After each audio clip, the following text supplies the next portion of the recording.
नमस्कार दोस्तों, आज हमारे बीच उपस्थित हैं आदरणीय डॉक्टर जुगल किशोर शर्मा जी। आप अरिहंत एकेडमी राजस्थान के रसायन विज्ञान केमिस्ट्री के हेड ऑफ डिपार्टमेंट है।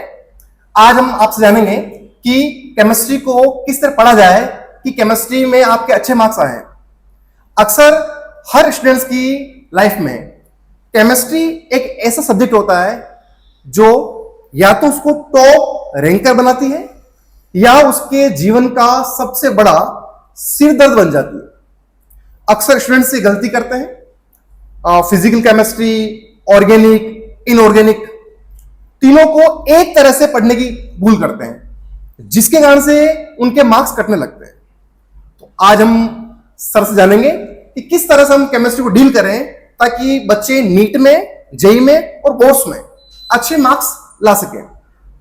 स्वागत सर आपका हमारे पॉडकास्ट पर। सर सबसे पहले लेते हैं अपन फिजिकल केमिस्ट्री को, कि फिजिकल केमिस्ट्री में बच्चा, क्योंकि मैं फिजिक्स से हूं, तो बच्चा जब फिजिकल केमिस्ट्री का सवाल पढ़ता है तो वो जब फॉर्मूले को याद करने लगता है, यूनिट कन्वर्जन में कंफ्यूज होता है। तो सर फिजिकल केमिस्ट्री के साथ बच्चा किस तरह से डील करे कि वो अच्छे मार्क्स गेन कर पाए?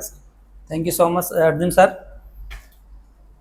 केमिस्ट्री को जैसा कि आपने बताया कि इनऑर्गेनिक, ऑर्गेनिक और फिजिकल केमिस्ट्री बच्चा एक ही समझ लेता है, एक ही पैटर्न में जो पढ़ने का रहता है वो बिल्कुल ही वो अलग है।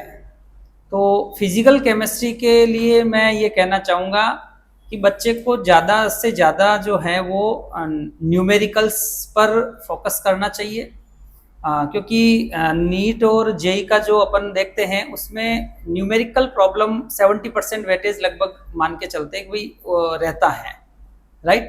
Yes sir. तो फिर देखा जाए तो जेई का थोड़ा जो पैटर्न है वो कॉन्सेप्ट मिक्सिंग वाला ज़्यादा आता है, जैसे थर्मोकेमिस्ट्री और इक्विलिब्रियम का मिक्सअप क्वेश्चन बना दिया, थर्मो का इलेक्ट्रोकेमिस्ट्री के साथ में मिक्सिंग कॉन्सेप्ट का क्वेश्चंस बना दिया। जी सर। तो उस बिहाफ पे बच्चे को मिक्स कॉन्सेप्ट वाले जो पीवाईक्यूज हैं जेई लेवल के वो अच्छे से करने चाहिए जी। नीट के पैटर्न में अगर देखा जाए तो बच्चा अगर अपने जो सफिशिएंट मॉड्यूल है और एनसीईआरटी को फॉलो करता है तो वो सफिशिएंट रहता है। तो मेरा ये कहना है कि फिजिकल केमिस्ट्री में ज़्यादा से ज़्यादा वो डेली प्रैक्टिस में लाए न्यूमेरिकल्स को जी, उसके बिहाफ पे, और एक अपना चैप्टर वाइज एक फॉर्मूला सीट तैयार करें जिसको बढ़िया। डेली रीड आउट करता रहे, ताकि वो कॉन्सेप्ट उसको बार बार लर्न होता रहेगा और क्वेश्चन सोल्व करेगा तो उसका जो कॉन्सेप्ट, कौन से क्वेश्चंस पे कौन सा कॉन्सेप्ट लग रहा है वो एक स्ट्रांग हो जाएगा। तो सबसे अगर टू द पॉइंट बात करें अपन, तो सबसे पहले सर ने बताया कि फिजिकल केमिस्ट्री के लिए हर एक चैप्टर में चैप्टर वाइज आप फॉर्मूला शीट बनाएं जी, और कांस्टेंट जो है उसमें वो लिखें, ताकि कंप्लीटली कांस्टेंट की वैल्यू आपको याद रहे, यूनिट कन्वर्जन आपको पता है, और कैलकुलेटर का यूज स्टूडेंट बिल्कुल ना करें। बिल्कुल सही, ये बात आपने अच्छा कहा। सारी जो कैलकुलेशंस हैं वो कैलकुलेटर साइड में रख के हाथ से करें, पेन से करें, क्योंकि एक्चुअल में नीट और जेई में जो न्यूमेरिकल सॉल्व करने का होता है उसमें 40 to 45 सेकंड्स मिलते हैं जी, जिसमें बच्चे को सॉल्व करने होते हैं। Yes sir. तो उसके लिए उसको जो है ना स्पीड बढ़ानी पड़ेगी जी। स्पीड तभी बढ़ेगी क्वेश्चन सॉल्व करने की जब वो प्रैक्टिस में लाएगा। जी। तो सर ने 3 बातें बताई। पहली बात तो ये कि स्टूडेंट्स हर चैप्टर वाइज फॉर्मूला शीट बनाए और कांस्टेंट लिख देवे ताकि उसको लगातार रीड आउट करता रहे, जिससे कि यूनिट कन्वर्जन और कांस्टेंट को भूलने की जो बीमारी वो खत्म हो जाएगी, पहली बात। दूसरी बात सर ने बताई कि लगातार उनको टच में रहना है, ऐसा नहीं कि लिख दिया आपने उसको छोड़ दिया, लगातार आप उसको टच में रहेंगे, देखते रहेंगे तो चीजें अपने आप बच्चों को याद हो जाएगी। थर्ड है कि आप केएलसी का यूज बिल्कुल ना करें, कैलकुलेटर को साइड में रख के सारी की सारी जो कैलकुलेशन है वो अपने हाथ से करें, तो फिजिकल केमिस्ट्री में बच्चा कमांड कर पाएगा। राइट। तो सर हम आगे चलते हैं और फिजिकल केमिस्ट्री से आगे चलते हुए बात करते हैं इनऑर्गेनिक केमिस्ट्री जी। इनऑर्गेनिक केमिस्ट्री में बच्चों में सबसे बड़ा भ्रम ये होता है कि बच्चे कहते हैं कि तो रटनी ही, इसको रट लूंगा तो मेरे नंबर आ जाएंगे, और वहीं वो सबसे बड़ी भूल करते हैं सर। तो क्या इनऑर्गेनिक केमिस्ट्री को पढ़ने का कोई साइंटिफिक तरीका है सर, जिससे कि वो आराम से पढ़ जाए और उनको याद रहे और बच्चे के मार्क्स जो है वो गेन हुए? बिल्कुल, उसके बारे में बताइए सर प्लीज। बिल्कुल। इनऑर्गेनिक जो बच्चा पैटर्न अपनाता है, थ्योरेटिकल पैटर्न को मान के चलता है और उस बिहाफ पे क्या है कि वो रटने की आदत बना लेता है। जी। तो उससे उसके कॉन्सेप्ट डल हो जाते हैं। जी तो इसके लिए क्या करना चाहिए उसको, एक तो मैं कहूंगा कि इनऑर्गेनिक के लिए अगर वो पीरियोडिक टेबल और केमिकल बॉन्डिंग, दो लेसन ऐसे हैं जो 60% कवर करते हैं पूरी इनऑर्गेनिक। जी बिल्कुल। अगर ये बच्चा स्ट्रॉन्ग करता है तो वो लगभग काफी इनऑर्गेनिक को कवर कर लेगा। जी उसके लिए भी उसको वही पैटर्न ये रहता है कि 1 पेज का उसको की पॉइंट्स बनाने चाहिए। जी उसको बार बार लर्न करें, पीरियोडिक टेबल के जो ट्रेंड्स हैं उसको फॉलो करते रहें, डेली प्रैक्टिस में लाए उन चीजों को। जी और जो रटने का है वो कम से कम रखें, चीजों को लिख के याद करें। अपवाद जो है वो, हाँ, एक्सेप्शंस वगैरह जो होते हैं ज्यादातर इनऑर्गेनिक में एक्सेप्शन से जुड़े, तो उसको डेली प्रैक्टिस में लाना पड़ेगा। अच्छा उस बिहाफ पे वो अच्छे से क्वेश्चंस को पिक कर पाएगा। जी और बाकी जो कनेक्टेड है, कनेक्टिविटी उसको समझनी पड़ेगी। जैसे कि पीरियोडिक टेबल ऐसा है जो लगभग इनऑर्गेनिक और अदर भी है जो चैप्टर्स जिसको टच करता है जी उसके कॉन्सेप्ट कहीं ना कहीं जुड़े रहते हैं। तो वो तभी स्ट्रांग होंगे जब पीरियोडिक टेबल और केमिकल बॉन्डिंग जो है वो स्ट्रांग होगी उसके। बहुत है जी। एक बच्चों का सिंपल सा सवाल होता है सर कि क्या इनऑर्गेनिक के लिए एनसीईआरटी सफिशिएंट है? एनसीईआरटी को बच्चे लाइन टू लाइन कैसे याद करें? बिल्कुल। और जो इंडेक्स जो है वहां जो जहां से Right, आप right. कहते हैं सीधे सवाल बनते हैं वहां से, तो एनसीईआरटी को लाइन टू लाइन कैसे याद रखें और इंडेक्स को कैसे याद रखें सर, थोड़ा सा बताइए। एक चीज और है इसमें कि आपने बताया, वैसे एनटीए का जो पैटर्न देखा जाता है, नीट ले लो चाहे जेई ले लीजिए, उसमें पूरा कंप्लीटली एनसीईआरटी फॉलो करता है जी 100% एनसीईआरटी फॉलो करता है। तो बच्चे को एनसीईआरटी को अच्छे से समझना पड़ेगा जी उसके लिए उसको हाइलाइट्स जो हैं वो तैयार करने पड़ेंगे। दूसरे एनसीईआरटी में जो गिवन टेबल्स हैं, जो चार्ट हैं, जो कर्व दे रखे हैं, प्लॉट दे रखे हैं, उनको एक भी टेबल को मिस नहीं करना है, एक भी कर्व को मिस नहीं करना, अच्छे से समझते हुए उनको लेना है। इवन नीट में तो एज इट इज क्वेश्चंस देखने को मिलते हैं, जेई में थोड़ा सा घुमा फिरा के क्वेश्चंस देते हैं जी बोर्ड पैटर्न भी उसी में इंक्लूडेड आ जाता है, बोर्ड भी एज इट इज क्वेश्चंस को कैरी करता है जी इन टेक्स्ट क्वेश्चंस जो दे रखे हैं उनको सॉल्व करें अच्छे से, और एग्जाम्पल जो सॉल्व कर रखे हैं एनसीईआरटी ने उसको भी अच्छे से प्रैक्टिस में लाएं। तो इससे चीजें काफी कवर में आ जाएगी, कॉन्सेप्ट अच्छे बनेंगे और आपका सब्जेक्ट ऑटोमेटिकली स्ट्रांग हो जाएगा। एक सर बच्चे अक्सर ये देखने को मिलता है कि बच्चे इनऑर्गेनिक केमिस्ट्री को लास्ट 2 मंथ में डाल देते हैं कि लास्ट 2 मंथ में पढ़ लेंगे, रटना याद करना है, याद कर लेंगे, और वही मुझे लगता है कहीं के बच्चे भूल करते हैं। तो क्या इनऑर्गेनिक केमिस्ट्री को लास्ट 2 मंथ में डालना, वहां याद करना ठीक रहेगा क्या? आप क्या कहना कहेंगे स्टूडेंट्स को? लास्ट 2 मंथ का तो ज्यादा ठीक नहीं रहता है, क्योंकि इसको कंटिन्यूसली टच में रखना जरूरी है जी उस बिहाफ पे। इसको पहले तैयार कर लें, फिर इसको रिपीट में लाएं डेली। मान लो 10 to 15 मिनट आप जो इसमें ज्यादातर ऑर्डर वाले क्वेश्चंस बनते हैं जी। तो उनको अच्छे से तैयार करते रहे, रेगुलर बेसिस पे उनको रिकॉल करते रहें तो वो और ज्यादा स्ट्रांग होंगे। एक बार अच्छे से समझ रखा है, देन वो रिवीजन पर्पज से उसको लास्ट तक वो टच में रखना पड़ेगा। जी। तो इनऑर्गेनिक केमिस्ट्री के बारे में सर ने बताया कि इनऑर्गेनिक पर अगर आपको कमांड करनी है तो पीरियोडिक टेबल और केमिकल बॉन्डिंग सर, इन दोनों को आप अच्छे से कर लेंगे तो आपकी इनऑर्गेनिक बहुत अच्छी हो जाएगी। और आप लास्ट 2 मंथ में पढ़ने की भूल ना करें और लगातार उस चीजों को टच में रहें आप। और NCERT line to line index जो है वहां से आप सीधा अगर लगातार टच में रहेंगे तो आप पढ़ेंगे तो आपकी इनऑर्गेनिक केमिस्ट्री बहुत अच्छी हो जाएगी, ऐसा सर आपका कहना है? बिल्कुल। अब हम 2 पार्ट हो चुके केमिस्ट्री के जी। फिजिकल हो गया सर, इनऑर्गेनिक हो गया। अब हम सबसे टफर पार्ट पर आते हैं, ऑर्गेनिक केमिस्ट्री, और वो सर का सबसे फेवरेट पार्ट है ऑर्गेनिक केमिस्ट्री, और सबसे स्कोरिंग सब्जेक्ट भी है। तो सर आप हमारे बच्चों को बताइए कि ऑर्गेनिक केमिस्ट्री को किस तरह से डील करें कि वो उनका सबसे स्कोरिंग सब्जेक्ट बन जाए, उनको मजा है उनको, तो किस तरह से ऑर्गेनिक केमिस्ट्री बच्चे पढ़ें, थोड़ा सा उनके बारे में बताइए सर। ऑर्गेनिक को ज्यादा टिपिकल भी नहीं कह सकते जी उस बेसिस पे कि अगर बच्चे के पहले से ही 11th का अगर अपन बात करके लेके चले, टारगेट वाले बच्चे के लिए 11th का जो जीओसी पार्ट है जी वो सबसे रामबाण पार्ट है। जीओसी जी जीओसी फर्स्ट, जीओसी सेकंड और इंक्लूडिंग रिएजेंट को इंक्लूड करते हुए अगर बच्चा ये स्ट्रांगली तैयार कर लेता है तो उसकी जो ऑर्गेनिक केमिस्ट्री है वो बिल्कुल सरल हो जाएगी। उसी बेसिस पे पूरे जो फंक्शनल ग्रुप के चैप्टर्स हैं वो चलते हैं जी, जिसमें सारी रिएक्शंस इंक्लूड हो जाती हैं और इजी गोइंग है कि बच्चे को किसी भी रिएक्शंस को रटने की जरूरत नहीं रहती है। अच्छा बिल्कुल। रिएक्शंस को केवल और केवल उसको मेमोराइज इस बेसिस पे करना होता है कि जो रिएजेंट का नाम है, रिएक्टेंट का नाम है, उस बेसिस पे this react with this in the presence of this to form this and this. अच्छा जी। अब उसको अगर रिएक्टेंट और प्रोडक्ट का नॉलेज है तो उसका स्ट्रक्चर आता है, उसका अगर केमिकल फॉर्मूला आता है तो वो इजी गोइंग है, रिएक्शंस को इजी गोइंग वो लिख लेगा जी। तो उसके लिए बच्चे को क्या करना है कि डेली एक तो जीओसी को स्ट्रॉन्ग करना है। एक जीओसी हिंदी में क्या कहते हैं सर उसको? हिंदी मीडियम के बच्चे भी अपने से जुड़े हुए हैं जी। General organic chemistry. अच्छा। जिसमें मैं बताना चाहूंगा आईयूपीएससी का जो पार्ट है, आइसोमेरिज्म का जो पार्ट है, समाव्यवता हो गई, आइसोमेरिज्म आईयूपीएससी हो गई, और रिएजेंट जो अभिकर्मक हो गए, उनका एक लिस्टिंग बना ले। अच्छा। उस लिस्टिंग को डेली बेसिस पे रिकॉल करें और रिएक्शंस को डेली, मान लो बच्चा 3 से 5 रिएक्शंस डेली रिपीट करता है जी। 3 to 5 मिनट 10 मिनट लगते हैं डेली। अगर 3 नई रिएक्शंस को वो रोजाना बेसिस पे करता है, डेली करता है, एग्जाम तक अगर इसको रखता है तो इजी गोइंग है कि ऑर्गेनिक उसके लिए बहुत सिंपल हो जाएगी। अच्छा सर, बिल्कुल सर, बहुत अच्छा बताया आपने। एक मैं भी साइंस का स्टूडेंट रहा हूँ, लेकिन मुझे सबसे ज्यादा डर ही ऑर्गेनिक केमिस्ट्री लगता था क्योंकि मेरे फंडामेंटल स्ट्रॉन्ग थे नहीं।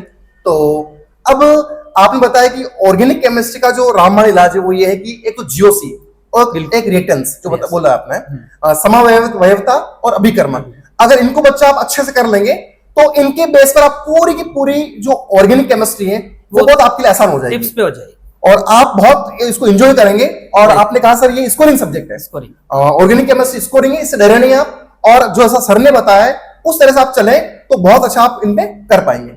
एक सर आगे बढ़ते हम, तो बच्चा नीट करता, जेई करता है, उसके साथ में 12th बोर्ड भी उसका बड़ा एक हेडेक रहता है कि 12th बोर्ड मुझे अच्छा नंबर लेके आना है। तो क्या ये दोनों अलग अलग पार्ट है या नीट जेई और 12th जो है बोर्ड जो है एक ही पार्ट है? तो आप थोड़ा सा डिस्क्राइब करें सर, बच्चा 12th के साथ में नीट जेई को कैसे डील करें और 11th 12th के साथ में अपने नीट जेई है उसको डील करते हुए अच्छे नंबर कैसे लेके आए और बोर्ड में अच्छा कैसे करें?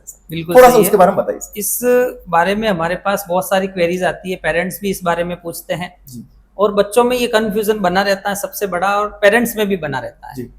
उसको अपन इस तरीके से सॉर्ट आउट कर सकते हैं कि जो पूरा का पूरा अगर बोर्ड का एनटीए का जो अपन लेके चलते हैं नीट और जेई का, ये पूरा पैटर्न जो है वो एनसीईआरटी बेस्ड है जी।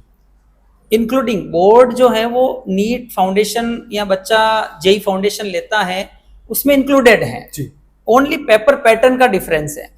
आजकल तो पेपर पैटर्न का देखें अपन, सीबीएसई बोर्ड, आरबीएसई बोर्ड में भी एमसीक्यूज इंक्लूड कर दिए गए हैं, फिलअप वाले क्वेश्चंस इंक्लूड कर दिए गए हैं, वन वर्ड वाले क्वेश्चंस इंक्लूड कर दिए गए हैं। तो कहीं ना कहीं वो एनसीईआरटी के ही आ रहे हैं और एनसीईआरटी लाइन टू लाइन आ रही है, लाइन टू लाइन क्वेश्चंस बन रहे हैं। तो बच्चे के मैं तो ये समझता हूं कि बच्चे के लिए ऑलरेडी स्ट्रॉन्ग पॉइंट हो जाएगा वो जी। बोर्ड में केवल और केवल उसको जो क्वेश्चंस के लिखने की प्रैक्टिस करनी है वो बच्चे के कहीं ना कहीं जो अपन नीट और जेई का जो तैयारी कर रहा है तो उसके वो लिखने की प्रैक्टिस डल हो जाती है। बट साइड में अगर वो लिखने की प्रैक्टिस का रखता है, मान लो हम जो क्वेश्चंस पेपर करवाते हैं बच्चों को, टेस्ट सीरीज करवाते हैं, उसके बीच में 1-2 टेस्ट सीरीज ऐसी रखते हैं जिसमें टेस्ट जो है वो बोर्ड पैटर्न वाले ले लिए, सब्जेक्टिव ले लिए, तो उससे बच्चा प्रैक्टिस में ले आएगा उन चीजों को जी। तो आपका कहना ऐसा है कि सर वो बच्चा नीट जेई और बोर्ड को अलग अलग ना माने, एक ही मान के चले जी। तो वही चीज उसके बोर्ड में भी काम आ जाएगी और वही चीज उसके नीट जेई में भी काम आ जाएगी जी। बस बोर्ड में लिखना होता है, एक्सप्लेन करना होता है, एक्सप्रेस करना होता है अपने भावों को, तो वो लिखने की प्रैक्टिस करें और उससे उसका बोर्ड जो है बहुत अच्छा हो जाएगा। बिल्कुल। एक सर जनरली बच्चे पूछते हैं जब वो नए नए आए केमिस्ट्री में, जैसे एक रौनक बच्चा है, उसका सवाल है कि सर, कुछ बच्चों को मैं सवाल लेता हूँ कि सर मैं केमिस्ट्री को अगर मुझे स्ट्रॉन्ग करना है तो कहाँ से शुरू करूं मैं कि मेरा केमिस्ट्री इंटरेस्टिंग पार्ट बन जाए, सबसे अच्छा सब्जेक्ट बन जाए? तो ऐसे बहुत सारे बच्चे हैं जिनका ऐसे क्वेश्चन है सर, तो बताइए कि बच्चे को चाहे हिंदी मीडियम वाला हो चाहे इंग्लिश मीडियम वाला हो, उसको केमिस्ट्री पढ़ना स्टार्ट कैसे करना चाहिए ताकि उसको केमिस्ट्री इंटरेस्ट आए? सर बिल्कुल सही है। पहले तो ऐसा है कि बच्चे को यही मानना है कि केमिस्ट्री डिफिकल्ट नहीं है जी। अगर क्योंकि कई बार साइकोलॉजिकल इम्पैक्ट भी आता है बच्चे पे जी। तो एक तो ये हो गया। दूसरा ये कि जो बच्चा इनिशियल फेज से शुरू कर रहा है जी, तो जो टीचर कंटेंट डिलीवर कर रहा है क्लास में और जो आपको मॉड्यूल प्रोवाइड किए गए हैं और एनसीईआरटी बुक जी सफिशिएंट है, उन्हीं को बार बार रिकॉल करें। मैं क्लास में भी बताता हूँ, रीड अगेन एंड अगेन का एक फंडा है जी जिससे आप किसी भी सब्जेक्ट में अपनी महारती हासिल कर सकते हैं। तो आपका कहना ऐसा है कि अच्छा, एक अगर मैं प्रश्न करूं आपसे कि बच्चा एनसीईआरटी ही पढ़े तो क्या उसका नीट लेवल तक क्या वो कर पाएगा कि नीट के question line to line NCERT आ जाएंगे, क्या उसको और आगे भी जाना चाहिए? एक्चुअल में आजकल का जो क्वेश्चन पैटर्न बन रहा है, एनटीए जो बना रहा है, उस बेसिस पे ये कहना चाहिए कि अपन को थोड़ा एनसीईआरटी को अपग्रेडेड जी उसको बताना पड़ेगा। जी तो वो चीजें जो सिलेबस का ही एनसीईआरटी बेस्ड ही सिलेबस है जी बट उसको जो पूछने का तरीका है क्वेश्चनिंग का एनटीए का जी वो थोड़ा सा डिफरेंट है। अच्छा। उस डिफरेंट मोड को समझने के लिए पीवाईक्यू सॉल्व करें, उससे आपको सारे जो कॉन्सेप्ट वो एनसीईआरटी से ही मिल जाएंगे। जी एक उसके सर लिए- जी उसके लिए प्रैक्टिस में लानी पड़ेगी उसको। प्रैक्टिस लगातार जी। प्रैक्टिस को करनी पड़ेगी। हम्म। एक सर अपने जैसे अरिहंत एकेडमी है, तो अरिहंत एकेडमी के राजस्थान में 5 सेंटर्स हैं। जी तो आप राजस्थान के बच्चों को अरिहंत को ज्वाइन करने के लिए क्या मैसेज देना चाहेंगे? बच्चे अरिहंत क्यों ज्वाइन करें, इसके बारे में सर आप क्या कहना चाहेंगे? बिल्कुल सही है। जैसा कि मैं अरिहंत से जुड़ा हुआ भी हूँ और अरिहंत एक अपने आप में प्रीमियम कोचिंग इंस्टीट्यूट है जी मुंबई का, जो अपने एक क्वालिटी एक्सीलेंस और रिजल्ट ओरिएंटेड के लिए माना जाता है और उसकी पहचान बनी हुई है पैन इंडिया में। उस बिहाफ पे मैं ये कहूँगा कि यहाँ का जो एनवायरनमेंट है बच्चों के लिए वेल एंड गुड है, फ्रेंडली सपोर्ट है और बच्चे को यहाँ बिल्कुल भी ऐसा नहीं लगता है कि किसी प्रकार का यहाँ मैं हैक्टिक फील कर रहा हूँ या किसी प्रकार का मैं यहाँ बर्डन फील कर रहा हूँ। तो बर्डन फ्री स्टडी बच्चे के लिए होना बहुत ज़रूरी है विद पॉजिटिव थिंकिंग। अच्छा, एक सर यहाँ नॉर्मली जैसे अपना सेंटर ब्यावर है, आप ब्यावर सेंटर के ब्यावर सेंटर के आप सेंटर हेड हैं, तो यहाँ के पेरेंट्स का अक्सर क्वेरी रहता है कि मेरा बच्चा पहले बोर्ड करेगा उसके बाद वो नीट जेई करेगा, तो इसके बारे में सर आप क्या कहना चाहेंगे? पहले क्या केवल पहले बोर्ड ही करना चाहिए या नीट जेई के साथ बच्चा बोर्ड करेगा तो ठीक रहेगा? सर आप ब्यावर के लोगों को और राजस्थान जब आपके वीडियो देखेंगे सर तो क्या मैसेज देना चाहेंगे आप बच्चों के पेरेंट्स को? ये बिल्कुल बहुत जगह हमें भी ये प्रॉब्लम यहाँ फेस हुई जिसमें जिन पेरेंट्स को इस बारे में ज़्यादा डीपली नॉलेज नहीं रहता है वो उनका स्पेशली ये क्वेरीज रहता है कि बच्चे पहले बोर्ड करेगा और उसके बाद नीट का सोचेंगे, तो ऐसा कुछ नहीं है।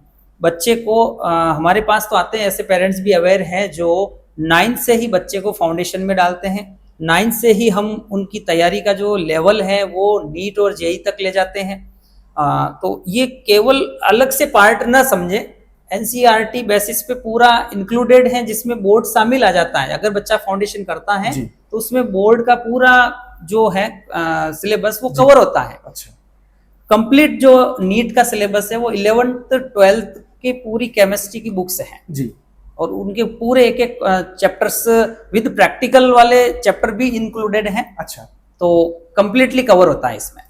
एक सर बिल्कुल आपने सही कहा, पेरेंट्स तो चाहता है कि बच्चा पहले बोर्ड करे, लेकिन जब बच्चा हमारे पास टारगेट का बच्चा आता है तो जब वो बोर्ड करके आता है तो पछतावा में आता है कि काश मैं 11th क्लास में मैंने नीट जेई ज्वाइन कर लिया होता, काश मैं 9th क्लास से ही मैं फाउंडेशन लग गया होता तो मुझे आज इशू नहीं होता, मुझे आज दिक्कत नहीं होती।